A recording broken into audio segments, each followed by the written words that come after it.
Bismillahirrahmanirrahim. Assalamualaikum warahmatullahi ta'ala wabarakatuh. Mari sama-sama kita mulakan majlis ilmu kita pada malam yang mulia ini dengan Ummul Furqan li Nabiyil Karim wa alihi wa ashabihil kiram. Al-Fatihah. Alhamdulillah.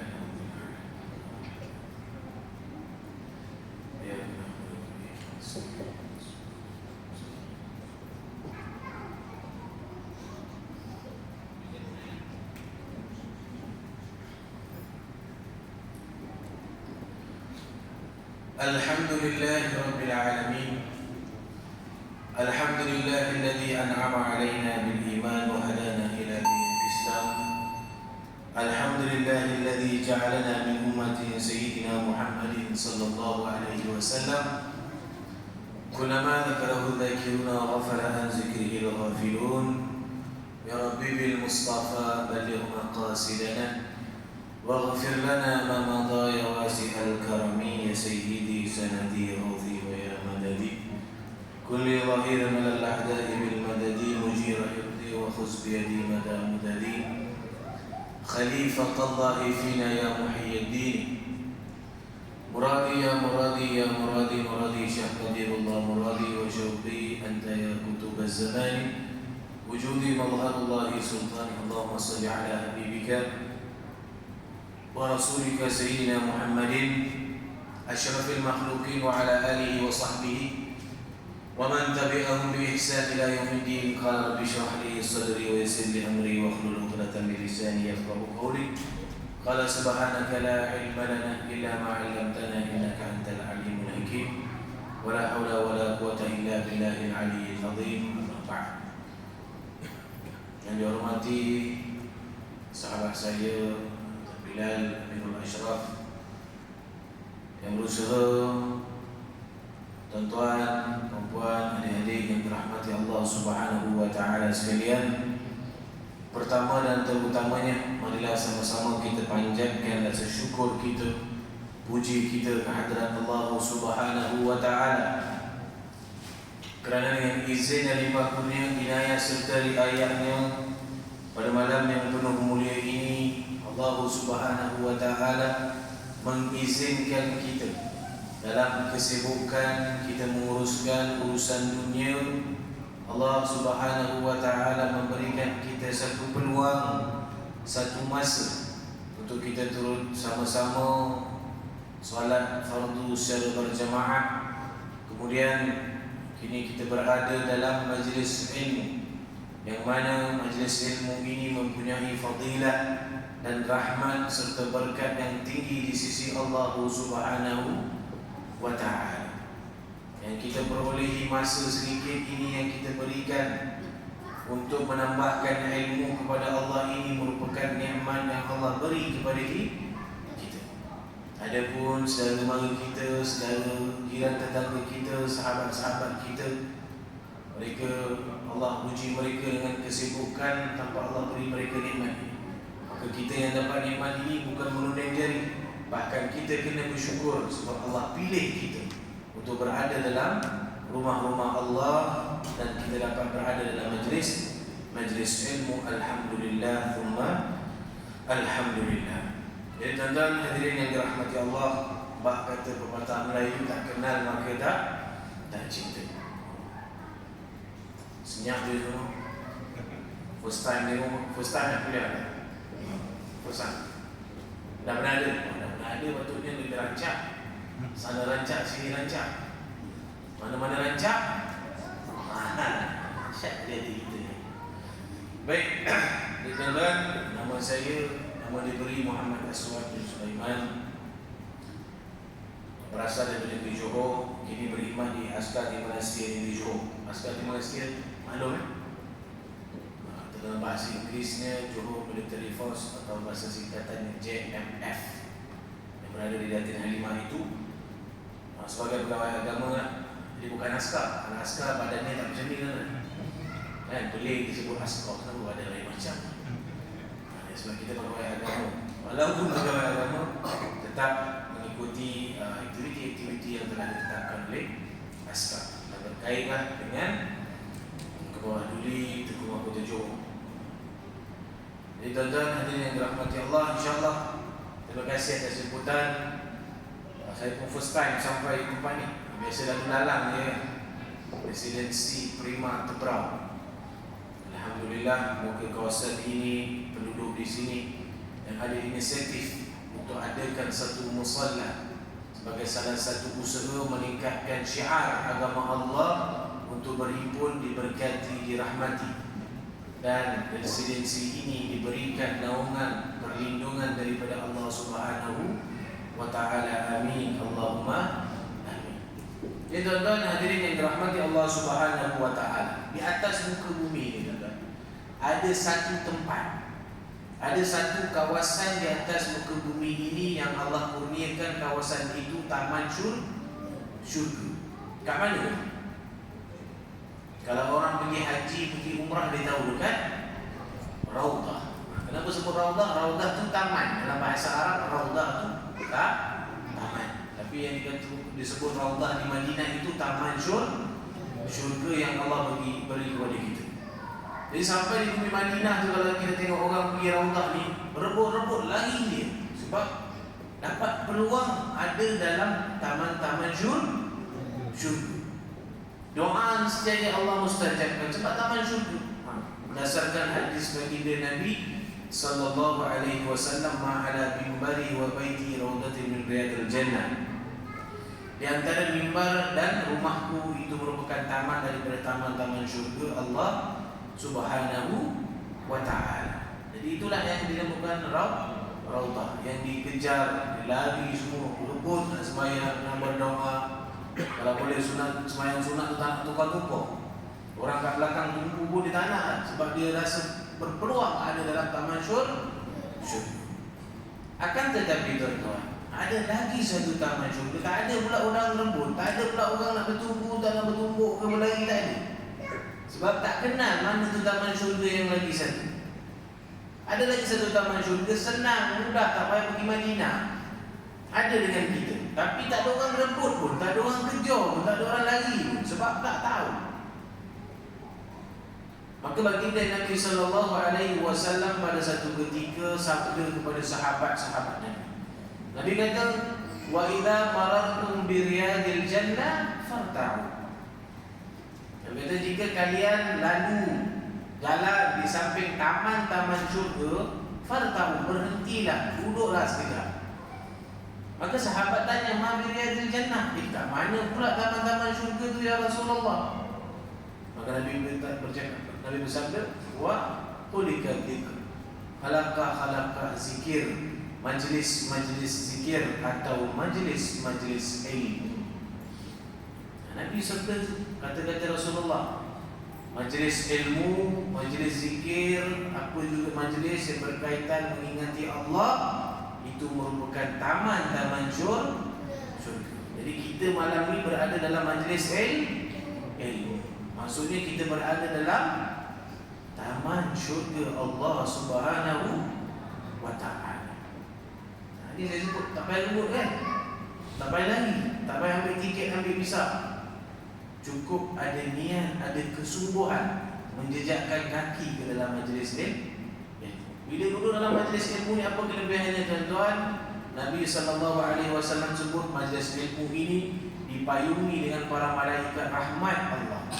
Tugas malaikat ni catat pahala siapa saja.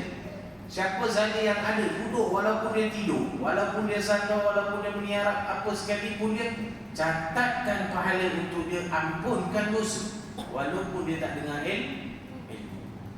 Ustaz sebut, walaupun tak dengar ilmu, bila lagi tengok semua tidur. Ustaz dia cakap.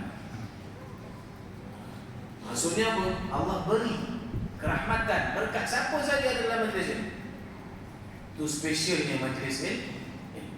Baguslah ada inisiatif. Maka dengar saja dalam majlis ilmu, datanglah. Yang lebih baik, bagilah infak dan sebagainya. Kan?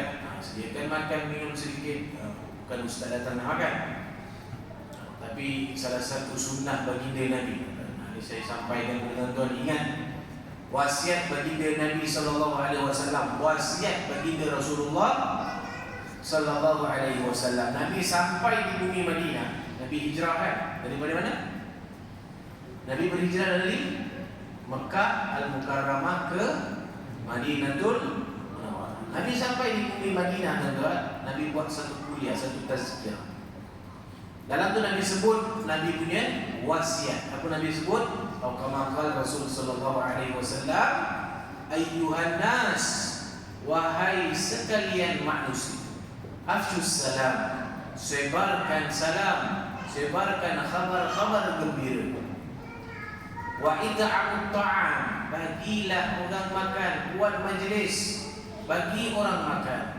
Wasilul arham, rapatkan hubungan silaturahim.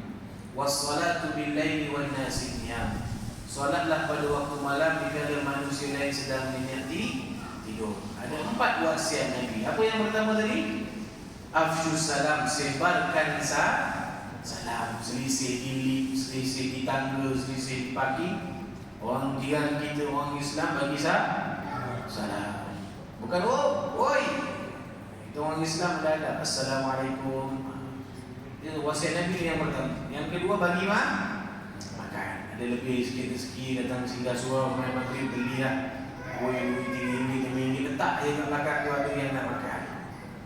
Kalau ada rezeki yang lebih, buat lagi seekor kambing bagi semua kan. Ada lagi rezeki seekor lembu, ada lagi rezeki seekor unta.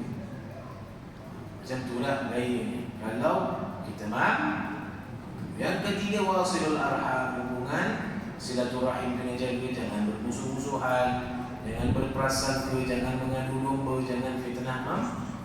Dan yang terakhir, solat pada waktu malam dikala manusia lain menyati tidur. Ini wasiat, 4 wasiat Nabi. Maka amalkanlah apa yang kita mampu. Jadi tuan-tuan hadirin yang dirahmati Allah, pada malam ini secara santailah ceramah saya ni nak menyentuh lebih-lebih lagi kita dalam bulan Rabiul Awal, bulan kelahiran siapa? Baginda Nabi Muhammad sallallahu alaihi wasallam.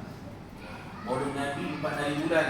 Tapi saya tak nak cerita lebih-lebih lah, biar ustaz tak maulud nanti cerita. Saya hanya nak kongsi dengan tuan-tuan mengenai kenapa kita kena cintakan baginda Nabi sallallahu alaihi wasallam. Dan khutbah tadi tajuk dia apa? Baru 2-3 jam lepas. Anak-anak tak ada jawab tak tahu. Bapak-bapak yang orang malu. Apa khutbah tadi? Sunnah tanda keimanan kita kepada Rasulullah sallallahu alaihi wasallam. Jadi kenapa kita kena cintakan Rasulullah sallallahu alaihi wasallam? Untuk apa? Ada yang kata untuk dapat syafaat Nabi, ada yang kata untuk menambahkan keimanan. Namun kenapa Nabi suruh kita cintakan Nabi? Kenapa Nabi sendiri suruh kita cintakan Nabi lebih daripada segala-galanya? Ketika satu hari Nabi SAW berjalan bersama sahabatnya Sayyidina Umar Al-Khattab, kata Sayyidina Umar, ya Rasulullah, aku cintakan kau lebih dari segala-galanya kecuali tidak melebihi cinta aku pada diri dia. Maksudnya cinta semua, cuma dia lebih cintakan diri dia daripada Nabi SAW. Nabi kata, la, wahai Umar, tak sempurna iman kau. Nabi kata, tak sempurna iman wahai Umar. Maka kata Sayyidina Umar, ya Rasulullah, aku cintai engkau lebih daripada segala-galanya.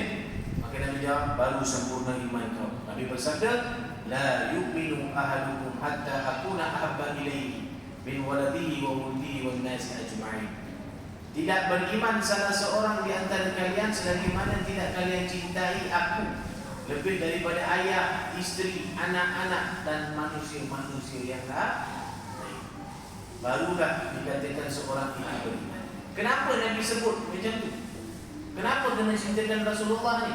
Sebab bukan sebab lain tuan-tuan. Sebab bila kita meninggal nanti, bila seseorang itu jadi mayat, jadi jenazah, apa yang dilakukan mula-mula sekali? Dimandikan. Selesai dimandikan, dikafankan. Selesai dikafankan, disembahyangkan. Habis sembahyang di mana? Pergi bawa ke tanah berkuburan. Yang meninggal tu pula banyak kawan. Ramai kawan-kawan dia datang. Nak uruskan jenazah ni, nak masuk dalam liang lahat. Maksimum yang boleh dalam liang lahat berapa ramai? 3 orang saja. Satu bahagian kepala, satu pinggang, satu kaki. Kawan dia kata, tak boleh ni sahabat aku ni semua turun dalam liang lahat. Boleh ke tak boleh? Boleh, tak ada masalah. Cuma jenazah kat atas, yang lain dulu dalam liang lahat. Boleh? Boleh. 3 orang saja yang akan disambut, tak ada orang lain disambut. Dibukakan kafan, diletakkan menghadap kiblat, tutup, tanam, imam baca talqin, imam belah, tinggal ahli keluarga. Ahli keluarga yang terakhir dalam riwayat menyebut ahli keluarga yang terakhir 3 langkah meninggalkan tanah kubur. Pada waktu itu Allah tiupkan roh kembali ke dalam jasad. Tadi Allah ambil nyawa dia. Keluarga dah tinggalkan 3 langkah, bukan 7 langkah, bukan 10 langkah, bukan balik sampai rumah, 3 langkah saja. Allah tiupkan kembali roh. Bila Allah tiupkan kembali roh ini menjerit ke arah ahli keluarganya yang sedang berjalan balik ni. Ambillah abah bawa balik, ambillah ibu bawa balik. Namun tak didengari oleh ahli keluarganya yang lain. Kalau dengar pun apa berlaku? Langsung tak dipandang ke belah. Tiba-tiba dengar suara dia kubur. Ada yang nak patah balik kan? Minta maaf lah. Tapi hakikatnya takkan didengari oleh yang masih hidup. Dijerit, dipanggil, minta tolong bawa aku balik, tapi tak ada orang dengar. Tiba-tiba tuan-tuan, jenazah dalam kubur ini mendengar geseran tapak kaki dan geseran rantai yang bergeser di atas muka bumi, yang dibawa oleh 2 makhluk Allah. Siapa namanya? Malaikat Munkar dan Nakir. Yang colornya dalam hadis menyebut hitam dan biru. Zaman kita kalau digabungkan hitam dan biru ni jadi blue black. Color jubah saya ni lah, tapi saya bukan malaikat. Color dah lebih kurang, hitam dah ada, biru tak ada, rupa yang ada blue black. Jadi malaikat tu datang tuan-tuan, contohlah yang meninggal tu saya. Agak-agak malaikat panggil apa? Waalaikumsalam. Berapa? Sihat? Ada macam tu? Tak ada tuan-tuan. Malaikat akan panggil kita dengan gelaran yang Allah bagi, iaitu wahai manusia. Malaikat tak panggil wahai Datuk, wahai Tan Sri, wahai Puan Sri, Datin, apa-apa, tak ada. Malaikat datang mula-mula sekali, malaikat panggil wahai manusia. Soalan pertama ditanya apa? Soalan malaikat yang pertama apa? Dah bocor 10 tahun ni. Apa malaikat tanya soalan yang pertama? Man rabbuka. Kita daripada kecil dengar sekolah agama, sekolah menengah, dah masuk dulu man rabbuka, man rabbuka, man rabbuka. Ada satu masjid tuan-tuan, saya tak sebut kat mana. Saya dah habis kuliah, saya datang seorang haji. Nanti kalau saya dah meninggal, saya datang kapan dengan saya. Masa kapan tu ambil marker, saya boleh jawapan. Kok saya lupa nanti, senang ada jawapan ni. Apa soalan pertama tadi? Man? Itu soalan yang kedua. Itu soalan yang kedua. Soalan pertama apa? Soalan pertama dalam riwayat menyebut, ada 2 riwayat. Riwayat yang pertama menyebut malaikat memaparkan satu gambar. Lalu malaikat tanya, apa pandangan dan pendapat kamu tentang makhluk ini? Riwayat yang kedua menyebut malaikat tanya terus, apa pandangan dan pendapat kamu tentang Muhammad ibni Abdullah sallallahu alaihi wasallam? Macam mana kita nak jawab soalan ini kalau kita sendiri tak kenal siapa itu Muhammad bin Abdullah sallallahu alaihi wasallam? Dalam riwayat menyebut barang siapa dapat jawab soalan ini, huwa Rasulullah, huwa Abdullah, dia Rasul kami, dia merupakan hamba kepada Allah.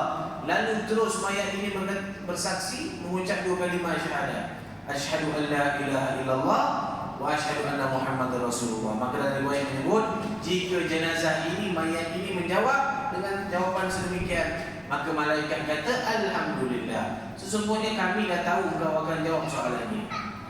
Maka malaikat dengan izin Allah akan terus mengarahkan langit dan bumi untuk melapangkan kubur jenazah tersebut, lalu diberikan cahaya di dalamnya. Hanya menjawab satu soalan. Soalan ini kalau boleh jawab, soalan lain mudah untuk dijawab. Namun kalau soalan ini tak boleh dijawab, maka soalan yang lain confirm tak boleh jawab. Jadi macam mana kita hari ini? Kalau kita tanya, kalau saya tanya dari awak ni, siapakah pemain JDT yang memakai jersey nombor 10? Leonardo Velasquez. Jersey nombor 9, Maxson da Silva. Jersey 42, Arif Aiman.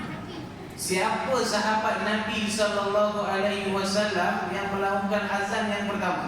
Bilal bin Rabah. Oh, bagus Mas Dini. Siapa sahabat Nabi SAW yang hidup zaman Nabi tapi tak jumpa dengan Nabi SAW? Uwais Al-Qarni. Alhamdulillah boleh jawab. Walaupun kenal pemain JDT, ilmu agama pun ada, alhamdulillah. Tapi dia setengah tempat kita tanya, dia tak tahu. Atuk Nabi pun tak tahu nama. Sampai Abdul Muttalib, nama Abdul Muttalib apa? Muhammad bin Abdullah bin Abdul Muttalib bin Hisham. Hisham ke Hashim? Hashim. Lagi sampai atas boleh? Tak boleh. Kita paling tinggi Abdul Muttalib. Mak Nabi, mak baginda Nabi namanya apa? Siti Aminah. Putri Nabi namanya apa? Sayyidatina Fatimah. Cucu Nabi namanya apa? Sayyidina Hasan dan Sayyidina Husain. Alhamdulillah kita kenal. Kita risau tuan-tuan bukan kita. Sebab kita pergi sekolah agama, kita pergi sekolah menengah. Generasi akan datang kenal tak siapa itu baginda Nabi sallallahu alaihi wasallam. Itu persoalannya. Kita tak apa, kita dah lepas dah ni. Tunggu Allah panggil saja kan. Dunia pun dah suruh pergi kubur dah pun dah panggil mari dah. Anak-anak kita ni, generasi akan datang. Kenal tak siapa itu baginda Nabi sallallahu alaihi wasallam? Nabi tak apa. Kita tak kenal Nabi tak apa, tapi Nabi kenal kita semua umat baginda Nabi sallallahu alaihi wasallam. Rasulullah ni tuan-tuan, dia sayang kita. Walaupun kita tak pernah jumpa Nabi, walaupun Nabi tak pernah jumpa kita, tapi Nabi sayang kita semua. Buktinya apa tuan-tuan? Ada satu hari lepas sembahyang subuh, Sayyidina Jibril alaihi salam. Siapa Sayyidina Jibril? Malaikat yang tugasnya menyampaikan wahyu. Maka Sayyidina Jibril alaihi salam turun bertemu dengan baginda Nabi sallallahu alaihi wasallam. Kata Sayyidina Jibril alaihi salam, "Ya Rasulullah, Allah suruh sampaikan bahawa nanti di padang mahsyar nanti, di hari kiamat nanti, umat engkau lah yang paling banyak sekali masuk syurga." Nabi senyum, ketawa, bangga baginda Nabi sallallahu alaihi wasallam. Namun ya Rasulullah, tidak kurang pula umat engkau lah yang paling banyak sekali dalam neraka jahanam. Nabi pada waktu itu terus tundukkan wajah baginda Nabi. Nabi nangis. Nabi sebab. Bila Nabi nangis, apa berlaku? Siapa kekasih Nabi? Allah Subhanahu wa ta'ala. Kita kalau kekasih kita nangis, apa kita buat? Pasti kita akan pujuk. Hati dari kekasih pasti akan pujuk. Maka Allah panggil malaikat Jibril. Jibril alaihi salam sini, dah. Kenapa Muhammad nangis? Tanya dia kenapa dia nangis. Jibril tanya, "Ya Rasulullah, Allah tanya kenapa kau bersedih?" Maka Nabi tanya, "Aku risau, aku fikirkan umat aku di akhir zaman nanti yang masuk neraka. Aku kesian dengan mereka, aku sedih. Aku mohon kepada Allah, aku tak nak makan, tak nak minum. Janji mereka selamat, minta Allah janji mereka selamat." Allah kata tak boleh. Memang tempat dia dengan neraka. Nabi nangis. Allah marah. Allah marah. Kekasihnya sedih. Allah tak boleh. Tak boleh terima kekasihnya sedih. Allah panggil lagi Jibril, tanya, "Kenapa Muhammad sedih?" Muhammad sedih fikirkan umat dia dalam neraka, ya Allah. Apa Allah sebut? Apa kalam terakhir Allah Subhanahu wa taala? Allah kata, turun sekarang, cakap dengan Muhammad bin Abdullah sallallahu alaihi wasallam. Cakap dengan Muhammad nanti di hari akhirat nanti. Selepas mizan, selepas semua selesai, pergi ke neraka.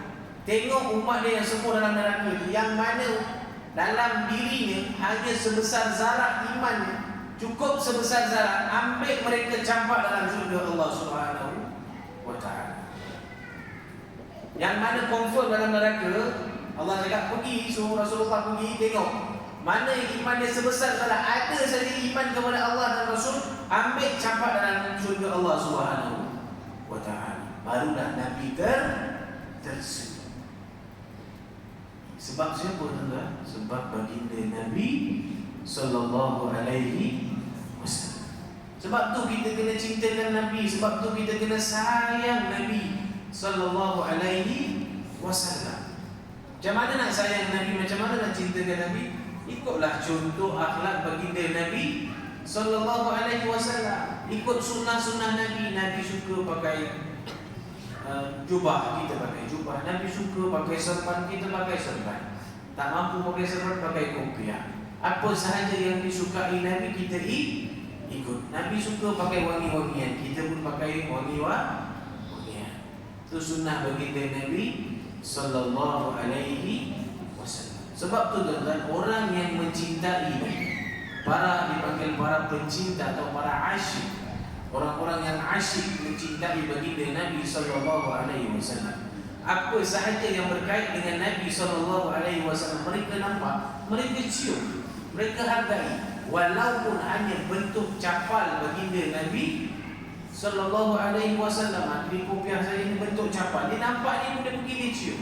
Bukan sebab taksub tuan-tuan, bukan sebab khurafat, bukan sebab jin. Sebab satu je, cinta kepada Rasulullah sallallahu alaihi wasallam. Insya-Allah kalau saya jemput lagi akan datang, kalaulah ada niat nak jemput saya lagi, mana tahu ni first and last kan. Insya-Allah saya akan bincang dengan sahabat saya. Di tangan saya dengan izin Allah Subhanahu wa taala. Pada saya tuan-tuan, dengan izin Allah Subhanahu wa taala, 2 tahun lepas Allah Subhanahu wa taala dengan berkat baginda Nabi sallallahu alaihi wasallam, di bawah simpanan dan jagaan saya ada sebesar sehasta satu kalimah kiswah makam baginda Nabi sallallahu alaihi wasallam. Dalam makam Rasulullah tu ada kiswah. Kiswah tu besar, dia buang 15 hingga 16 kilo. Jadi secepis, bukan kecil besar juga, satu kalimah. Kalau tuan-tuan tengok kat Google atau di YouTube ada. Satu kalimah itu diberikan mandat kepada saya untuk menjaga amanah tersebut daripada bumi Madinah Al-Munawwarah, dan saya simpan di rumah saya. Jika diizinkan oleh Allah dan baginda Nabi, insya-Allah kalau ada kuliah akan datang dengan proses, saya bawa. Beri peluang tuan-tuan hadirin yang dirahmati Allah untuk bertabaruk, ambil dan cium serta berdoa dengan berkat kiswah itu. Kenapa? Kiswah itulah yang menutupi jasad baginda Nabi sallallahu alaihi wasallam. Kalau kita pergi Madinah nak tengok makam Nabi, kita tengok dalam lubang tu kita nampak warna hijau. Hijau itulah kiswah baginda Nabi sallallahu alaihi wasallam. Jadi insya-Allah tuan-tuan hadirin yang dirahmati Allah, cukuplah kiranya perkongsian saya pada malam ini. Maaf tuan-tuan, saya perlu beransur segera. Dapat puasa tadi tak apa. InsyaAllah jika diizinkan Allah Subhanahu wa taala pada masa akan datang kita akan bertemu lagi jika diizinkan oleh Allah Subhanahu wa taala. Dan tuan-tuan hadirin adik-adik yang dirahmati Allah Subhanahu wa taala, sebelum saya mengundi, saya menyusun seperti mohon dan maaf ada dalam penyampaian perkongsian saya ada terkasar bahasa, tersilap bicara yang baik yang indah dari Allah Subhanahu wa taala, yang salah yang silap itu daripada kesalahan, kesilapan, kekurangan yang ada pada diri Allah. Saya sudahi majlis ilmu kita pada malam ini. Wabillahi taufiq wal hidayah. Wassalamualaikum warahmatullahi taala wabarakatuh.